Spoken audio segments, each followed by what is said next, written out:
It's America Recycles Day. What can you do to help the planet? I'm Hayden Wilcox, and we'll have more on that on tonight's Beaver News. OSU's Target Range gets a facelift to bring the nearly 100-year-old building up to safety code. And finally, our own Joe Hedberg is speaking with students about their plans for Thanksgiving. We'll have all that and more on tonight's episode of the Beaver News.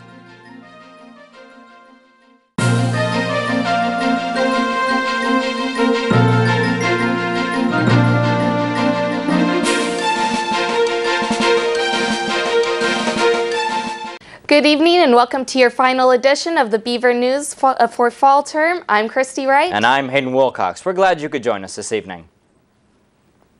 On Saturday, the Corvallis Police Department and the Department of Public Safety released a general awareness notice to the public about a suspicious person near campus. The Corvallis Police reported that 40-year-old Christopher Helton has been banned from campus after an altercation that included disorderly conduct and possession of a controlled substance. Campus Police and the Department of Public Safety reports that Helton also called the Corvallis 911 business line and threatened the campus community.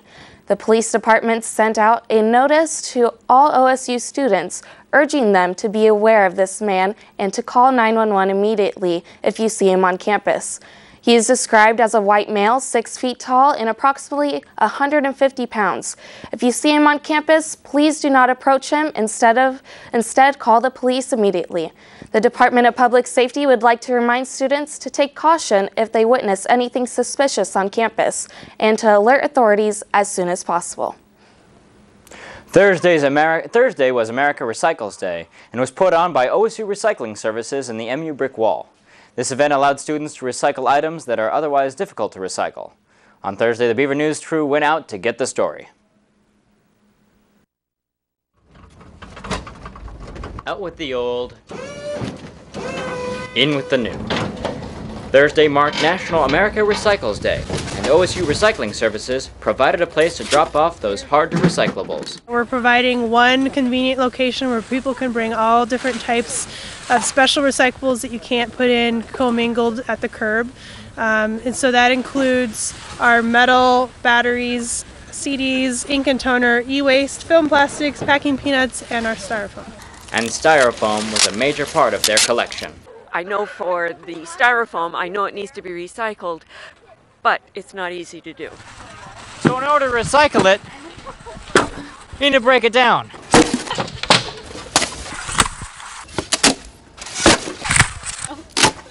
Tiny pieces, and a lot of it.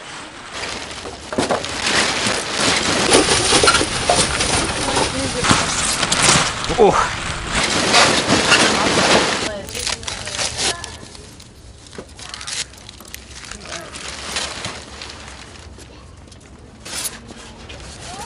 E-waste, meaning anything electrical, is another major component of this drive. We're bringing in like electrical supplies and old DVDs and CDs and packing peanuts. A keyboard and CD-ROMs. Yeah, all kinds of electronics. Computers, a scanner, and some old TVs. There's a lot of junk. These components will be taken up to Portland and sold for scrap. Some material will go to Computer Drive Connection, a business that will refurbish and resell usable parts. So we're going to need our buckets back. Okay. That's okay. So we can recycle more stuff. At the end of the day, OSU Recycling Services collected over 5,500 pounds of recyclable material, including nearly 6,000 gallons of styrofoam. This is Hayden Wilcox for the Beaver News. And in addition to styrofoam, Recycling Services reports that they collected over 5,000 pounds of e-waste. If you want to participate in future recycling activities, similar opportunities will be available through winter term during the annual Recycle Mania competition. Until then, you can go green by bringing your broken housewares, electronics, bicycles, and clothing to the November Repair Fair at the Recycling and Surplus Warehouse from 6 p.m. to 8 p.m. on November 26th. The indoor targeting range on the OSU campus has been here since 1923. Located in the old heating facility behind the McAlexander Fieldhouse, this range is home to certain clubs such as the OSU Pistol Club, and the Rifle Club. The range was once only used for ROTC, but is now used for training students, faculty, and staff to promote gun safety and the use of handling firearms. The recently renovated shooting range provides a safer and nicer environment for the public. These renovations include a new roof, seismic upgrades, and a new electric updates, which include emergency lighting in case of a power outage. As students scramble in search of tickets for Saturday's game, the tension in the air is building. It's Civil War week, and the football team is preparing themselves for the game of the year as they go up against longtime rival the Oregon Ducks. However, Duck fans will be looking for a redemption game after Oregon suffered a disappointing first-season loss on Saturday against the Stanford Cardinal. This time last year, the Beavers went into Civil War with a 3-8 record, marking one of the worst seasons in a decade. But this year is different. Instead, the Beavers will walk onto the Reser Stadium with an 8-2 record. One might say that that Saturday is the perfect opportunity for the team to live up to the name of Giant Killers and beat the Oregon Ducks for the first time since 2007. As Thanksgiving approaches, our Beaver News reporter Joe Hedberg went out into the field to see what the OSU community has in store for the upcoming holiday in a special edition of Questions in the Quad. Joe? All right, I'm Joe Hedberg, and we are here in the MU Quad, and we are going to see what people are doing over their Thanksgiving break. All right, and you are? Alexandra. And what are you doing for Thanksgiving? Going to visit my grandparents in Illinois. Very cool. And is that something you do every year? Yes. Very nice. And you are? Jessica. And what are you doing this Thanksgiving? Going to the Beaver game. Very awesome. Do you have a prediction for that? I'm hoping we'll hold our own. I know they're a really good team, so I'm just hoping that we'll do well. All right. Thank you very much. I'm here with David Buckmaster. And what are your plans for Thanksgiving, David?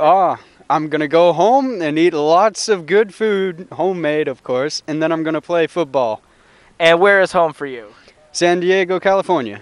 All right. Well, have safe travels and a happy Thanksgiving. Thank you, Joe. You too. I'm here with Emmy. Emmy, and what are your plans for Thanksgiving? Well, I'm going to go back to Newport. My dad's a community college president, and he invites all students from across the U.S. to our house, and so I'm going to be cooking. Very nice. And is this something you do every year? Every year for like the last 5 years. All right. Very awesome. Thank you for sharing with us. Thank you. All right. I'm here with Maddie Medley. All right. And what are your plans for Thanksgiving? I'm going home with my roommate to Aurora, Oregon. All right. And are you looking forward to this? Yeah, I'm really excited because I'm from California, so I haven't seen much of Oregon yet. And is this your freshman year? Yes. So is this going to be hard, not being with your family on a Thanksgiving? Yeah, but I'm going to have to get used to it for the years to come, so. And will you be doing any Black Friday shopping? Of course. I always do, so. All right. Thank you very much. Thank you. All right. I'm here with John Dowd. All right. What are you going to be doing for Thanksgiving, John? I'm taking my wife, and we're going to go visit our children in Ashland. And they're going to cook. Oh, very nice. Is that something you do every year? Yeah, just about, yeah. All right. And are you going to do any Black Friday shopping? Absolutely not. Thank you very much, John. We appreciate it. Well, for Thanksgiving, this reporter is going to go down to his girlfriend's grandparents' house in Rogue River, and we're going to have a fantastic feast, followed by some amazing Black Friday shopping. Back to you in the studio. Thanks, Joe. As Thanksgiving approaches, some forget why they have classes off in the first place. While the Native American Longhouse is looking to bring some culture back to Thanksgiving with Native American Heritage Month.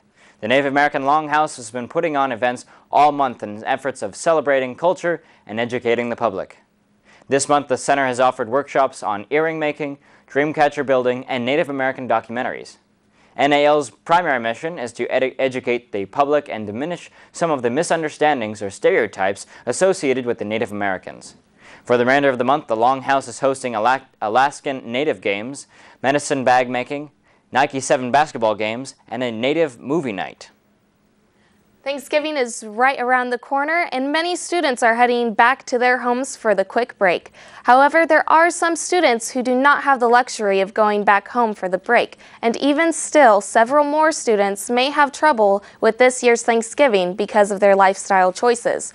Inherently, Thanksgiving is a struggle for those who have chosen a vegetarian or vegan lifestyle. But the city of Corvallis has a place where you can go. The Veggie House is holding a potluck dinner on Thursday in placement of the traditional family meal. The Veggie House told us that the event is free and open to the public, which could provide the perfect home away from home on Thanksgiving. Late Sunday night, basketball coach Craig Robinson announced via Twitter that senior and two-year team captain Angus Brandt will be out for the remainder of the season. Coach Robinson reports that Brandt hurt his right knee in the second half of OSU's game against Purdue University. The injury was non-contact, but Brandt had to be helped off the court. Brandt had later revealed to his teammates that he had suffered an ACL tear during the incident. After the Civil War on Saturday, the OSU Wrestling team will be playing Boise State at 5 p.m. Get some rest after the football game and come support the wrestling team at Gill Coliseum. With wrestling season in full swing, the team has high hopes of getting themselves out of an early 0-10 hole.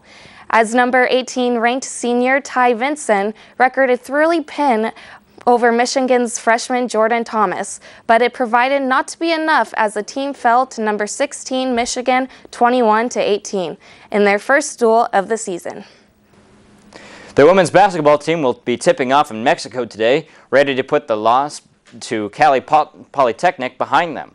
The Beavers left Sunday morning for their third international trip in program history to participate in the Hardwood Tournament of Hope in Puerto Vallarta, Mexico. They started the tournament with a face-off against the University of California, Santa Barbara today at 11. Well, before we close tonight's show for the season, we'd like to thank our loyal viewers for a wonderful season. We here at Beaver News, we've had our good shows and our bad shows, but we'd like to take this moment to thank those who have stayed with us. But the Beaver News will be returning to your TV soon. That's right. We'll have more special reports, sports recaps, and the news that matters in your life by the third week of winter term. Well, that's all the time we have for you tonight. I'm Christy Wright. And I'm Hayden Wilcox. From all of us here at Beaver News, have a wonderful break, good luck with finals, and have a wonderful holiday season. We'll see you winter term.